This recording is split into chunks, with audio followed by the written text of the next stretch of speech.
Photo ya Moïse Mbie elakisi kaka te ke azalaki mbutakala. Photo ya Moïse Mbie elakisi te ke Eliane moto akangaki ye. Mutakala ya Eliane Kitoko elakisi te ke Moïse Mbie moto afilmaki ye.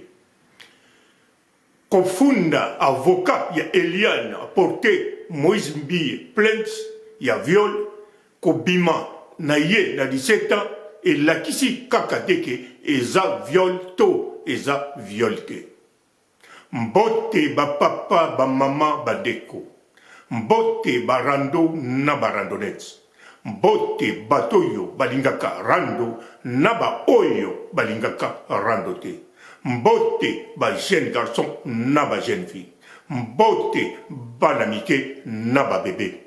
Mbote ba Sainte Anoirite, Sainte Thérèse, Sainte Ingrid Kabongo. Bandeko na la mama tomoni photo ya torche ni ya Moïse Mbie alala na mbetu azali na chemise te alala na mbetu. Mais photo wana elakisi te ke azalaki bolumbu. Elingi pe koloba te ke bazalaki na Eliane.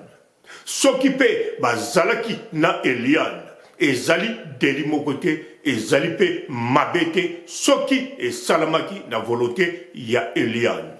Mais ba photo video ya mutakala ya Eliane soki Moïse Mbie muta publié yango wana ezali deli. Mais soki yete mutu a publié yango ezali koloba eloko moko te pona Moïse Mbie. Po tisi koyo nanu tomoni ba preuve te oyo tobengaka na lingala e preuve. Mpote ba papa boyeba na ba mama bino mutu bolingiaka koloba pe bino mutu ezali kosala bino pasi. Foko yeba mwana ya 16 ans, 17 ans, soki azali lokola Eliane. Relation na ye ekei pe ndenge Eliane yemoko alobaki pe ndenge ezolobama na basite. Moïse Mbie a prometa ye libala. Sikoyo atiki ye abali ete. Eliane asiliki. Donc, tango bokoloba bongo, ezali bozoloba, Eliane na 17 ans, azalaki d'accord na maloba ya Moïse Mbie. Azalaki d'accord na kozala na relation na Moïse Mbie. Azalaki d'accord ya kolala na Moïse Mbie. Alors, loi ezala ya binokuna ya Congo, ezala ya poto, mwana oyo aza na 16 ans, 17 ans, soki na propre volonté na ye, andimi abala lokola glorolangi abala, andimi a 500 zoto na moto na volonté na ye, en tout cas ezali viol te. Ba viol wana ba pesa kabino na Congo, loba ezala mwana ya 17 ans, ya 16 ans, aboyi na ye kolala na mobali, soki olali na ye, automatiquement eza viol. Soki pe o melise masanga alangwe olali na ye, automatiquement eza viol. Mwana ya se ya 15 ans, ezala alingi, ezala aboyi, soki obimi na ye eza mbala moko viol. Mais batu bako porter plainte na mwana ya 15 ans, 14 ans, ezali baboti na ye to batu oyo bazalaka na ye na charge. Soki batu oyo babokolaka ye tango baza na 14 ans, 15 ans, soki baboyi ko porter plainte, l'État moko te akokanga bango. Mais soki mwana azali na âge manike azwazeli abota na 13 ans, wana même baboti balobi to balobi te, mutu nyonso akoki ko porter plainte bakanga mutu oyo abotisaki manike na 13 ans. Mais oyo ya Eliane na 17 ans ake koluka libala volontairement ezali jamais viol. Na yebike bakanga bato bele kuna pona viol. Pote abimi na mwana ya 17 ans. Donc, soki abimaki na ye contre volonté na ye, automatiquement baza na raison babenga yango viol. Abimi na mwana ya 16 ans, soki mwana 16 ans porte plainte, alingaki na ete babimine na makasi eza viol. Mwana ya 15 à 14 ans baboti na to ba oyo baswake na charge bakoki ko porter plainte mbala moko kei.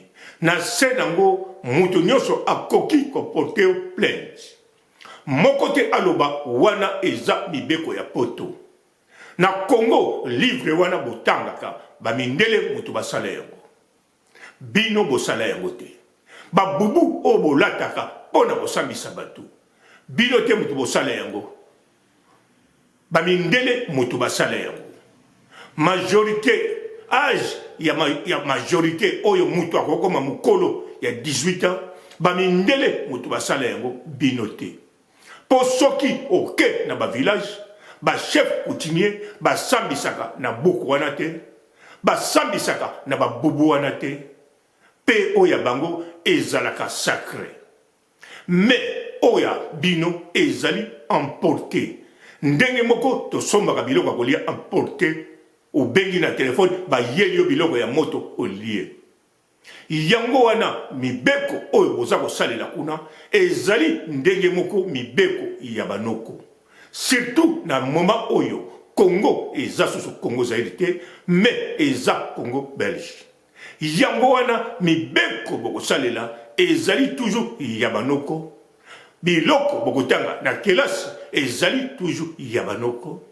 Yango wana foko respecter loi ya banoko. Foko tosa ndenge loi ya banoko ezalaka.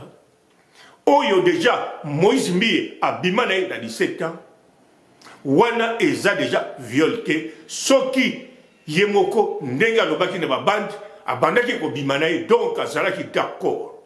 Wana deja ezali supprimé. Maman na ayebaki relation te mais aye koyeba sima na munoko maman na na papa na balobi to koyeba ke sima nzoka babimaka na pasteur balobi jamais Moïse Mbie nzoka akanga mwana bango na makasi bimaka na ye atongela ye chambre moko na kati église mais balobi ke bazala na relation elingi koloba bazalaki ya koyokana bazalaki na esengo yango wana mbala moko elongwe na liste ya bavioli. Avocat oyo ya ye aza koloba kaka po ba argument zate pona a continuer complot oyo ezali contre Moïse Mbie. Alors Moïse Mbie tisikoyo bolumbu ne nanu ebimite. Soki pe ezali tokolinga to yeba soki basala yango na Eliane. Parce que ekoki kozala mbasala yango na mwasi mususu oyo aza na France to mususu alobi lokola makambo yo eyindi boye tika ngana puye Eliane po ngape aboya kobalanga yango wana abwakeli ye na yebi yango parce que biso pe tozwa basi ebele pe bamonaka to promete bango kobala même ata toloba yango te mais lelo yo bayina biso ata babala babota baza heureuse na famille na bango mais balakisaka biso musapi biso mutu to kosa bango to pesa prometa bango libala to pesa bamasanga mais lelo yo to kima donc basi bongo soki ayina yo pendant 30 ans 35 ans 25 ans 20 ans yeba timukolo kokufa akoyina yo kaka bongo. Alors basi belé baza la solidarité na oyo aboya yo na sima. Yango wana Moïse Mbie eloko tisikoyo ekolakisa ke foto wana azabolumbu eyate. Soki pe azabolumbu eloko moko te ekolakisa ke basala yango na Eliane. Alors vidéo ya Eliane wana ngasi na mona yango aza vraiment bolumbu. Aza na détache na mipende.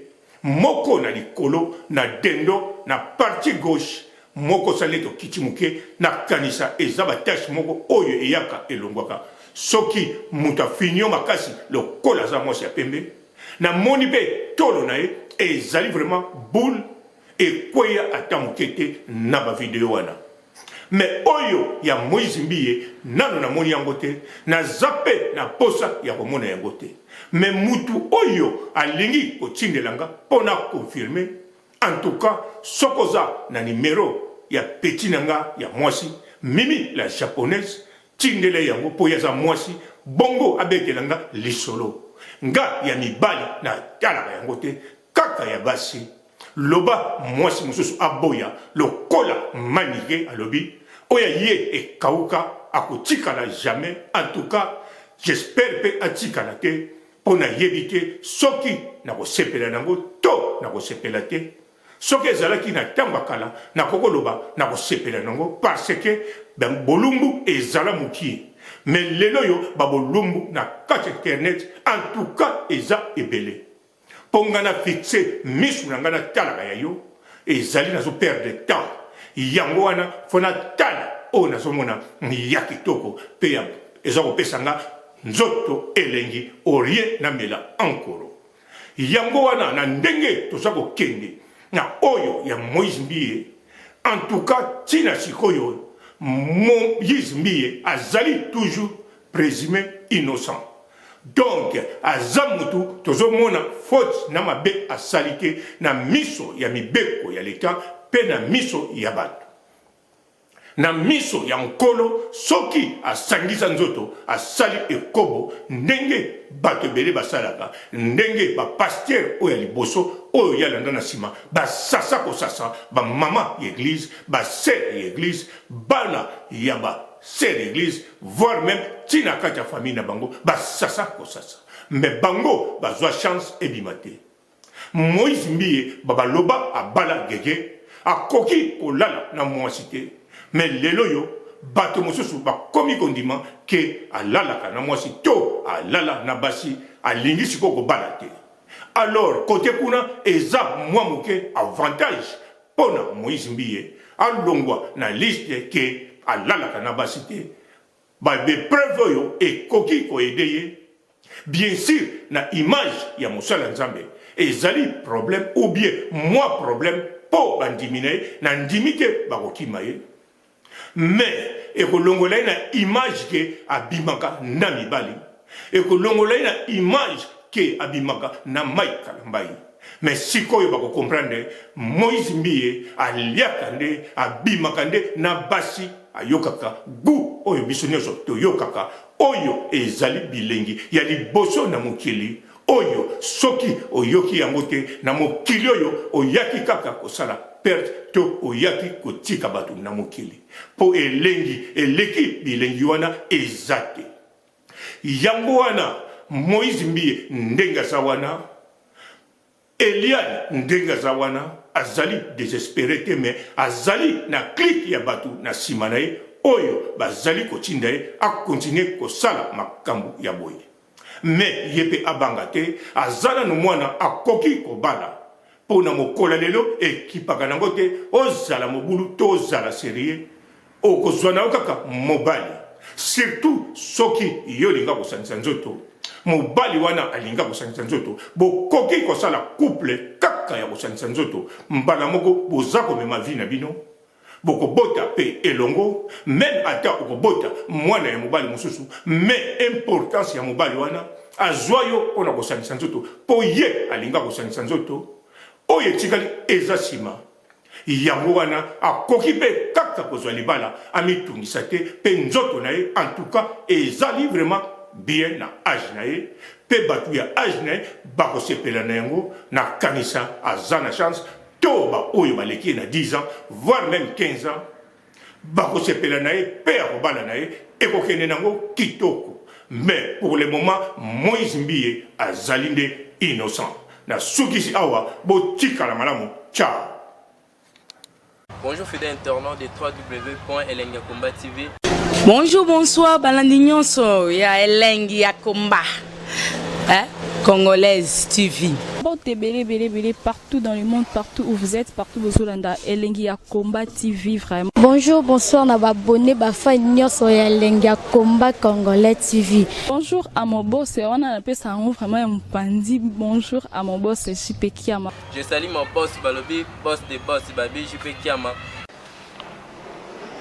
Bonjour, na bakalina kelengi ya combat congolais TV vraiment ngamo na zana chaîne na chaque toko ya boss na sojipe kia mata ay boss de boss ya ni ama danger donc ba samta longola zaki bu ya boss na biso jipe kiama nzambe na ngai ba boss bazali ba boss bazali jipe kiama les boss des boss. Napesi d'abord bonjour te ba mbote belé na mo boss JP Kiama wana na kozangisa ote donc na ko lekate sana napesa mo boss JP Kiama boss des boss. Mbote belé partout dans le monde, partout où vous êtes, partout où vous êtes, Elengi ya Combat TV vraiment. Bonjour, bonsoir na ba abonné ba fan nyonso ya Elengi ya Combat Congolais TV. Bonjour à mon boss, on a appelé ça vraiment un pandi. Bonjour à mon boss JP Kiama. Je salue mon boss Balobi, boss des boss Babi JP Kiama. Bonjour, na bakalina kelengi ya combat congolais TV vraiment ngamo na zana chaîne na chaque toko ya boss na sojipe kia mata ay boss de boss ya ni ama danger donc ba samta longola zaki bu ya boss na biso JP Kiama nzambe na ngai ba boss bazali ba boss bazali JP Kiama les boss des boss. Napesi d'abord bonjour te ba mbote belé na mo boss JP Kiama wana na kozangisa ote donc na ko lekate sana napesa mo boss JP Kiama boss des boss.